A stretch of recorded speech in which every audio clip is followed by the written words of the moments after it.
Ready to elevate your life?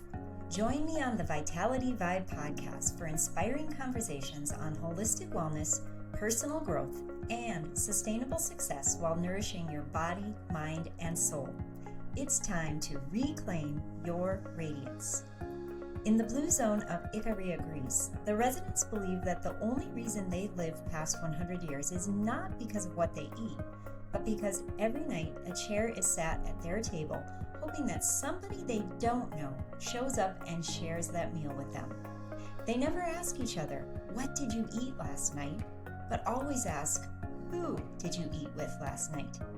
My hope with this podcast is that you leave a seat open at your table and welcome today's guest to your meal in a toast to the biodiversity of your nourishment.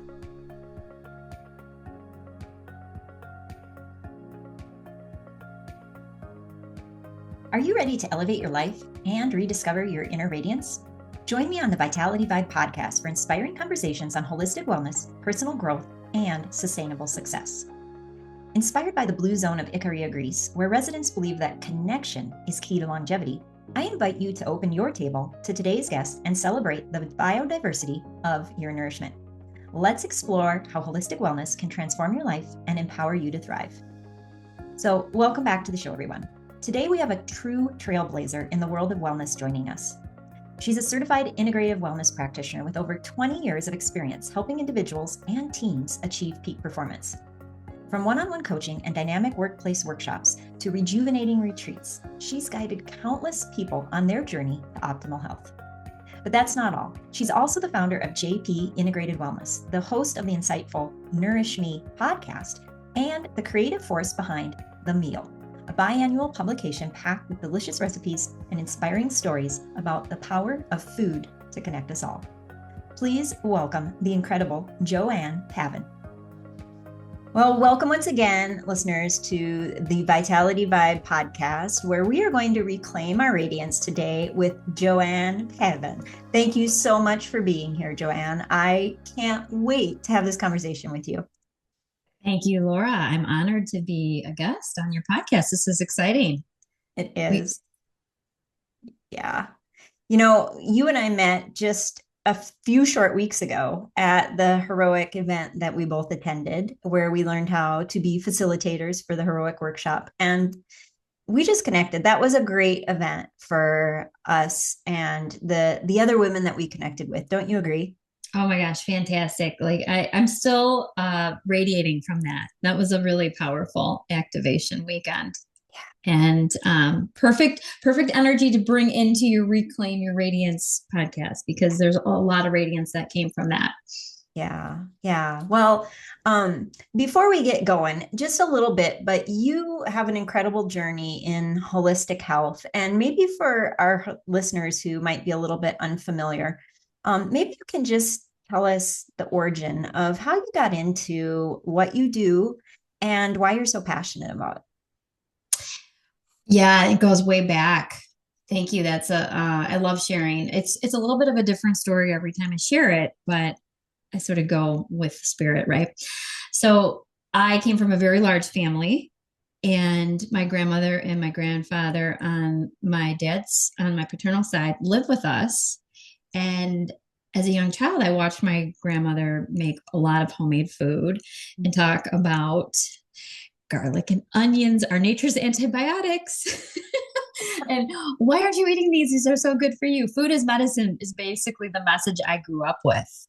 Having my grandmother there, and my mother cooked many meals there were 11 of us at the table in the evening for dinner. And lo and behold, there were always meals for all of us, so this is from the day when, my mom's a woman of the 60s, where you make dinner for your family. And now we've evolved quite some since that time. So women are like, no, our place isn't in the kitchen anymore. It's, in the workplace. But this is the period of time where I was really influenced, and just not only from the home cooked meals, but the fact that it was probably the early 80s when I was growing up, where like wellness came about, Jane Fonda and the aerobics. And my mom and dad were part of a club, like a I guess you would call it like the modern day health club, but like at that time they were just coming on the scene. And I joined along with them to all the classes, like before aerobics was aerobics, like 1978, 9, where, you go to a class and it's prior to all the hot pink aerobic pants and stuff like that. It was probably when Richard Simmons was coming on. And that was another big influence because my grandmother had him on the TV every morning to do her workouts. So fitness and food were a big part of my upbringing. And I realized that they could change your mood for sure. Like anytime we got sick, my grandma was there with like, you have to eat whole foods to get you better. Basically all the things we learn in the heroic, like the optimize, like optimizing your lifestyle is really how you sleep, how you eat, how you move, how you think. And so, and being into the fitness as a young child, I was excited about it and realizing like, this makes me feel really good.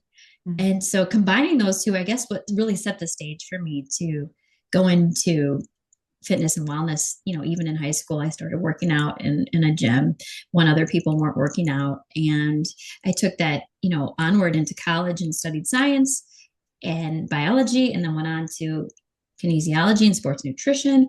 And then the rest is just the dominoes will fall with all the different credentials along the way that I've gathered in health and wellness. And the big why is because it made me feel good. And I do what I do today because it just made me feel really good. And I want to help people feel good. And the times that were low in my life, I could always go to exercise, and not food like for comfort, but like food to heal myself. A different kind of soup or a different type of tea to help me feel better that my grandmother had taught me. So I realized that, people, if they want to feel good, the first thing they can do is eat something that's therapeutic and then move their body. So that's what brought me up to where I am today. Half a century later. Oh, thanks for sharing that. I love the origin with your grandmother and the family. And I really love the simplicity of you want to feel good. Mm-hmm. Yeah. And like, that's really what I think what we all want is to feel good and have our well-being. Mm-hmm. And without our well-being, we don't really have much else. Right. And I think so many people now don't know what it's like to feel truly good. Like, and when you start changing and you start feeling that way, you're just like, wow, this is how I can feel. Yeah, exactly. And I'll just make a point that my grandmother had rheumatoid arthritis. So she was really driven to do all the natural things. And it was like, rubbing coconut oil on her joints before we knew about, coconut oil. These are things that she brought from, they call it like the old world, or like, the old midwives things. Well, it wasn't really midwives' tales. It was things that we found are beneficial to do as a healthy lifestyle regimen. Mm-hmm. So yeah, she was a huge influence, and I'm sure we'll get to it later in the discussion, but how she led me to do a couple things now in my present career. Mm. That's wonderful. Is she still alive? No. So she passed away 20 years ago, 2003. Okay. And yeah, she was 91 though. So she lived a great life. Sounds like an amazing woman. Yeah. We'll put a bookmark there. We'll get back to her, I bet. Yeah. Oh, thank you. Awesome. What was her name? We should know her name. Mary. Mary. Mm-hmm. Okay. Awesome.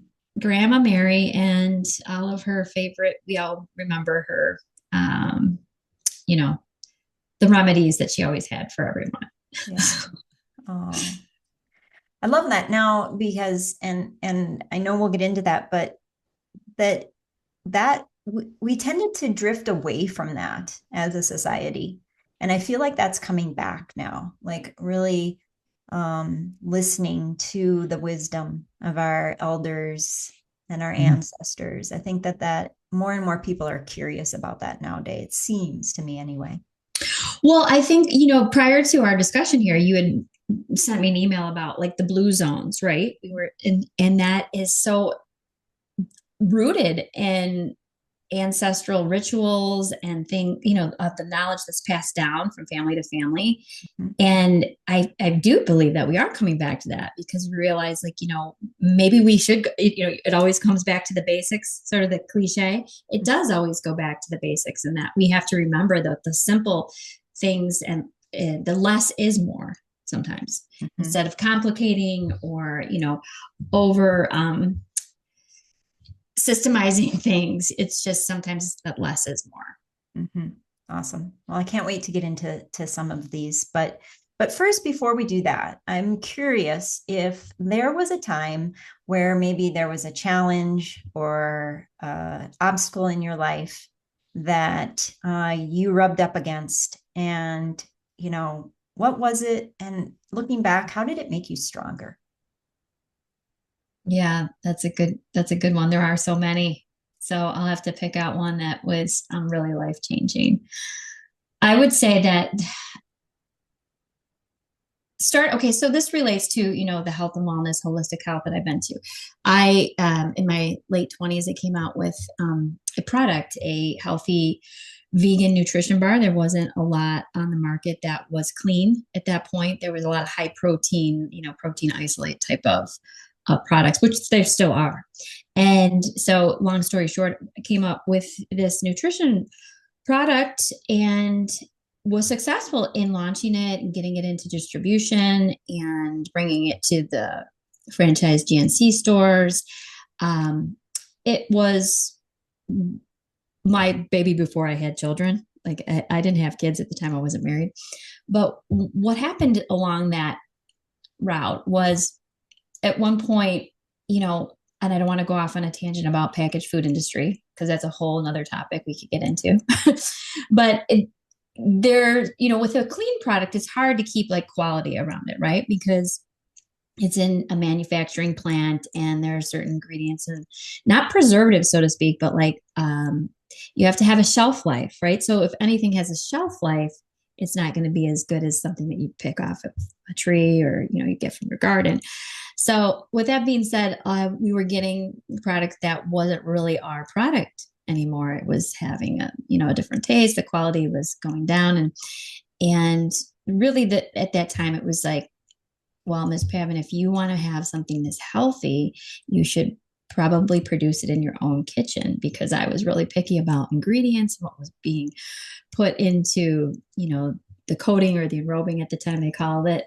And so, I searched for another manufacturer, and long story short, no one really could produce the product that I wanted because it was so clean. And at that time, there was an explosion of bars into the marketplace.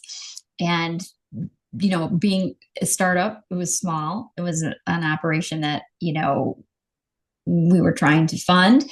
And I'd say that I successfully failed at it. And the reason why I say I successfully failed is because, looking back on it, with the ethos I have, is like, I wouldn't really be living truth if I pushed a packaged product over time. Now, being in my late 20s, I didn't realize that.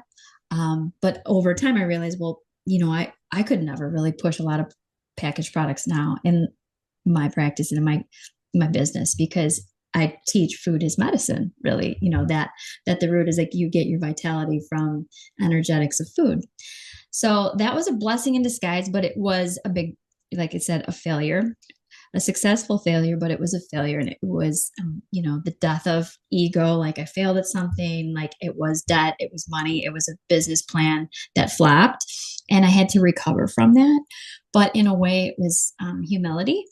So I saw that, okay, how do we start over again? And how do we get back on the horse? And so it taught me resilience, and it just taught me about tenacity and persistence, So with that being said, it was a self-directed MBA. So I learned a lot, but I learned a lot about everything, funding, raising money, food products, manufacturing, labeling, branding, you name it. It was a great experience, but it was really tough. And at the end of it, I was suffering. So I talk about, stress. I was suffering from some health issues. And that was when I knew, like, okay, this isn't worth it anymore. And at the time it was like, not serious, where like, fortunately I didn't have cancer or anything, but it was a scare. And I thought, you know what, this is so stressful. What am I doing? And it was a wake up call to burnout. And I know you and I share that because you talked about your burnout. So that was my phase of, okay, you're burning out. You're no good to anybody. Your relationships are failing. Your business had failed. Wake up.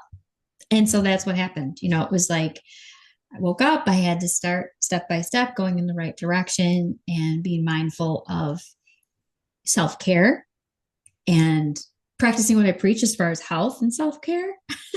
And so now, 20 some years later, go back to that as, just a wake up call into money isn't everything. We had this desire to like, oh, we're going to bring this to market. We're going to be a multi-million-dollar company and then we're going to sell it to big food. That was sort of the goal, right? Mm-hmm. Or at least that was our goal, is like to get it to market to where someone would find it attractive and buy it. And if I kept it going, it probably would have gone that route. So yeah, that's the big one for me. Wow. Thanks for sharing that. That is a incredible story. I didn't know that about you, so that was fun to know. And I'm curious, if you look back now, was there any mindset shifts that had to occur during that time? And maybe just let people know. I mean, like it's nice to talk about like in hindsight, but what was it like in that moment? Like, what were you really feeling? And where did that mindset shift take place? Yeah, wow. Oh, let me sink into that. Well, I always had the power of positive thinking. Like I always felt like, okay, well, I'm going to forge ahead. I had confidence as far as, keep searching. It was Canada, it was United States, it was a number of different manufacturers that we searched for that would be able to continue the product. I had a lot of persistence, but what the mindset shift that happened, I guess, after I realized that it wasn't going to work, that like this is just I'm fighting up against resistance, right, was that instead of the forcing, I had to allow what was in inevitable. I had to allow it because it was like I was forcing, pushing, forcing, pushing, forcing, pushing, and that's really not the way that success happens. If it's not happening for you at every corner, I mean, at every corner you turn, if there's a roadblock, that's, listen to the universe or listen to the divine, whatever you want to call it. Like, so I had to let go. And that was the beginning of the shift, is I had to let go and flow and not push anymore. And I think that too. I think we both connect on that because you had shared how you were pushing in your business, trying to make everything work, getting up at 3 a.m., doing your whatever you had to do to get everything done. I mean, we talked prior to recording this about coffee. Like I was drinking coffee at 8 o'clock at night and staying up until 3:30 in the morning just to do the startup. And it was like, my adrenals were screaming at me, stop the insanity. And you come from health and you're doing this to me. My body was calling out. And so the mindset shift was really humility. Like it was like you're gonna fail. You have to death of an ego.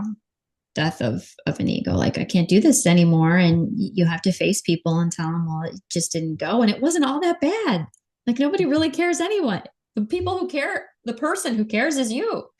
Like everyone's like, oh, great. I went right back into my service business, which was, in health and wellness and coaching. And they were glad to have me back.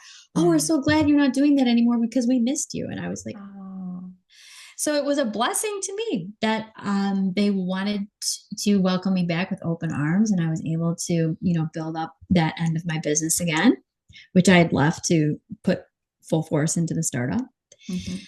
So yeah, those were the things that shifted for me. Wow. There's no control. Like you can't control everything. Mm-mm. No. Yeah. Well, and I love you bring up so many good nuggets there. Just the not forcing, going with the flow. But also a little bit of the, here you are an advocate of health and well-being, and you're destroying your health in this business. which is like, that must not have sat well with your soul. No, no, it didn't. And you know what? It was really spiraling out of control because the funny thing, and that wasn't even funny, it's disgusting thing was that we were doing all of these athletic races and we're involved in like 5Ks, 10Ks, like all of these events that promote these type of products, and then go finish an event like running like 5K, then go right to the bar, down a beer and or a few of them, and then smoke a cigarette. Like it was like, gosh, it's stress relief, and at that time I was like, one of those social smokers that would have one, but not like, oh, I could never be a smoker. Like had a closet identity, like get me away from this identity, talking about identities again. Mm-hmm. And so that was one of the things. It was like, this is not working at all. We are not like, we are not in a parallel universe. It's like so off. So at that point, spiraling out of control and just into that stress mode is really what happened. And yeah, thank God I woke up, because the health, the body never lies, right? Mm-hmm. So the health issue was like, wake up. First of all, you shouldn't be advocating health stuff and then being a drunk in a bar somewhere. and then it was just like, you're breaking down, you're not building yourself up, you're degenerating, your cells are not happy with you. And so it was a complete mind, body, soul breakdown. Mm-hmm. Well, and I suppose that is so valuable as you work with your clients, because your story is probably echoed in so many people who are burning the candle at both ends and trying their hardest to get something to go. You probably see that and can recognize it in them and have that firsthand experience with it to share with them. Yeah, I do. That there is a lot put on people to just perfectionize everything. I don't even know if that's a word, but that's the whole thing, is they want everything perfect. They want to achieve, they want to get their checklist done every day. And the inbox is never empty, right? We know that from so many books and so many thought leaders. Like the inbox is never going to be empty. You're going to croak and it's still going to be full. So just relax around it a bit and do what's important now, right? All of our tools that we have, Laura. Yeah. Yeah. What's important right now? Just the 2 or 3 things for the day is what I put in my mind, is like, what are 2 or 3 things that I can achieve today that, will move the needle forward in each of those categories, like in my health, in my work, and in my relationship. Right. Right. Because sometimes what's important now is a nap. Yeah, exactly. Yeah. To go sleep it off, relax the mind, and just bring the energy down from the head into the heart, the belly, and just chill out. Yeah, you're right. Napitation. Napitation. Right? It's so important. Oh, awesome. Well, that's an incredible story. Thank you for sharing that and being real as far as that successful failure. And I would agree with you. That's a perfect successful failure right there, because it brought you to where you are now, which is a beautiful place to be. Yeah, I mean, I feel thankful and abundant in every moment, and it doesn't necessarily have to be a bank account thing, right? Like the dollars thing, successful and abundant and multi-millions. We have some of those people, in coaching, they have it all. They have a lot of money and they're still not happy. And it's like, well, money doesn't buy happiness. So let's go back to the basics, right? Yeah. Let's go back to the core, to the root. Like, what are you here for? What's going to bring you joy? Yeah. So you bring up going back to the basics, which makes me think of your grandmother, Mary. Along the way, she obviously was a huge influence, but what other guides or mentors or coaches have really made a difference in your life and really supported you along this journey? Okay, well, some that I've actually used, in person that I know, like relationship wise, but then there are some that are obviously thought leaders. And I would say that the person that I encountered in my 20s, which I'm so glad I did, was Wayne Dyer. Do you know who Wayne Dyer is? Love Wayne Dyer, right? Love Wayne Dyer. Okay. So I love Wayne Dyer. I actually got to see him live speak in Chicagoland in the early 2000s. And um, his books and the way that he presented as far as going with the flow, like allowing the spirit to guide him in all of his talks. That was one of my mentors. I read all of his, not all of his books, but most of his books. And I still reference back to them once in a while. So I would say like manifest your destiny, like, and he grabbed from a lot of thought leaders prior to him, but he was really an integral part of me realizing like, I got myself into this. I can get myself out of this. And so I remember telling myself that over and over when I was in that predicament of, losing a business and having business debt to pay. Like, you could do this, you can manifest a new destiny. Mm-hmm. And so he was one. And then, of course, I had coaches. Well, we can't go without referencing Brian Johnson, because Brian Johnson came in just recent years, like 10 years ago, like 2014. And I would say that that's really how we are here today talking, because of Brian. We met at the event, the heroic event. But Brian, all of the wisdom that was shared, in those emails and the philosopher's notes and all of his communications through email or YouTube channels, like that was big. I was following, prior to hearing him, I was following, a framework, or not following it, but teaching a framework of, the 4 M's. I was using, meals, how you eat is meals, movement is, the second M, and then your meditation or how you breathe is your third and then mindset is your fourth. So teaching and coaching people, I use the 4 M's, and everything he teaches is similar. It's like we have to be in balance. We have to use those as a foundation.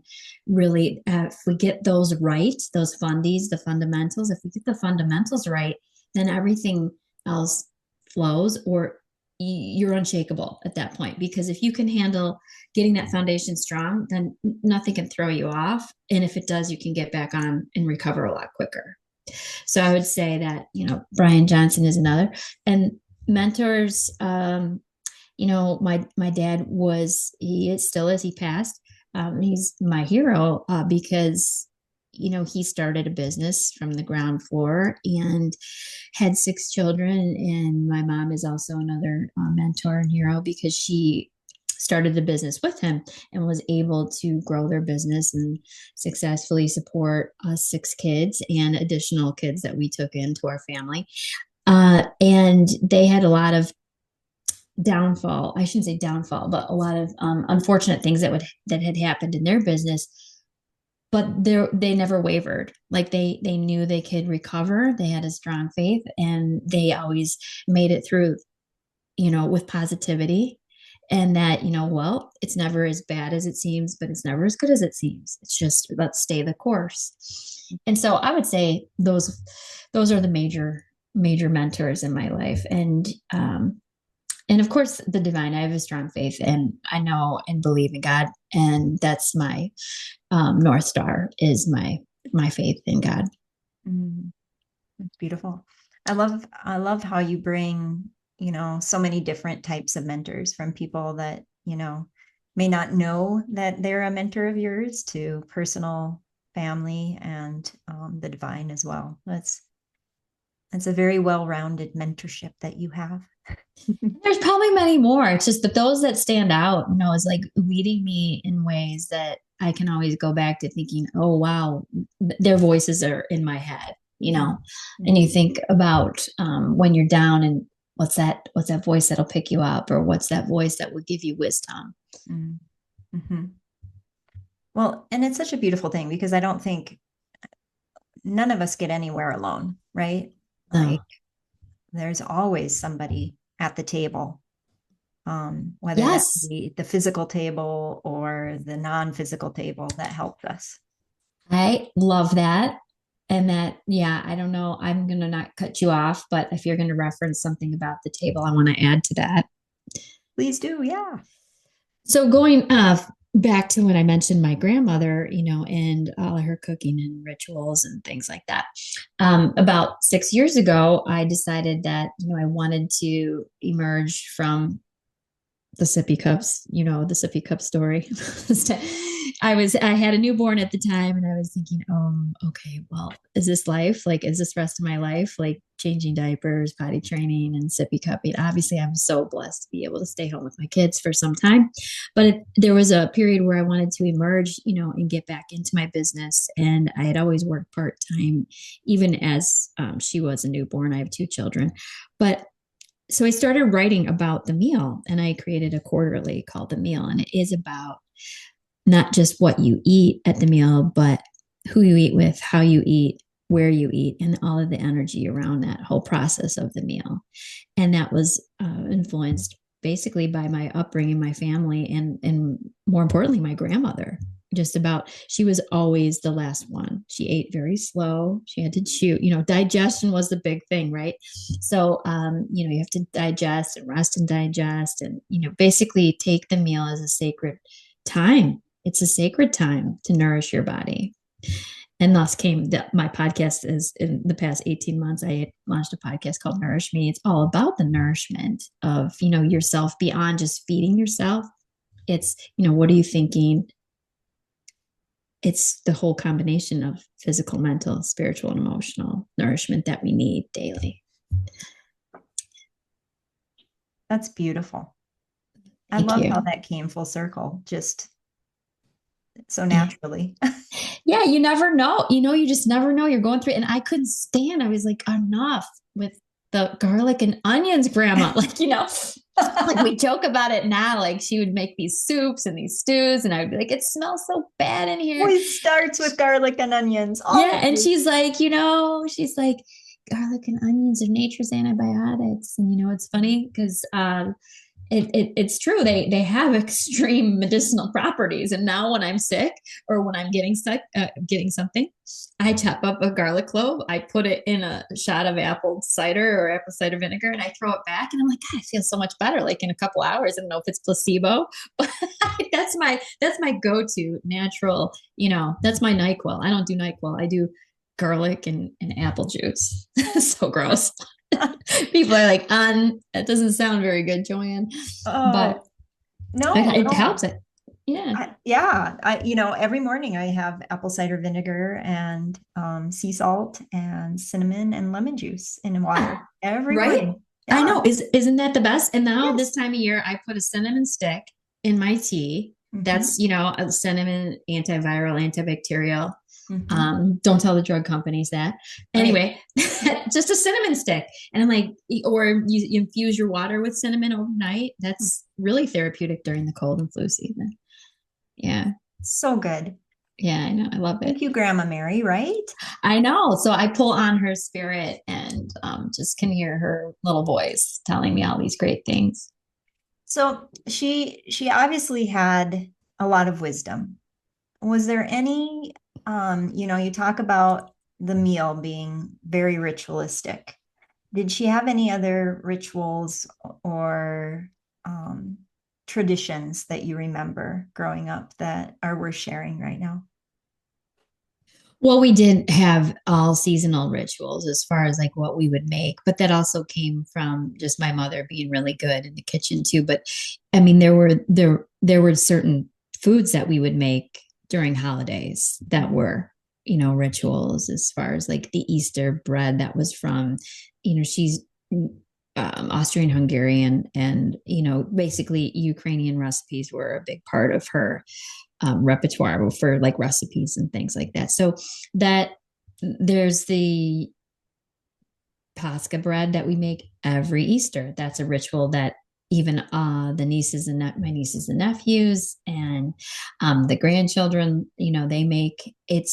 Was passed down from her, and her mother made them and then taught it to her and then taught it to my mother and then taught it to us, and now we teach it to our kids. So that's something that still continues, and I think will always be one of those meal traditions around the holidays.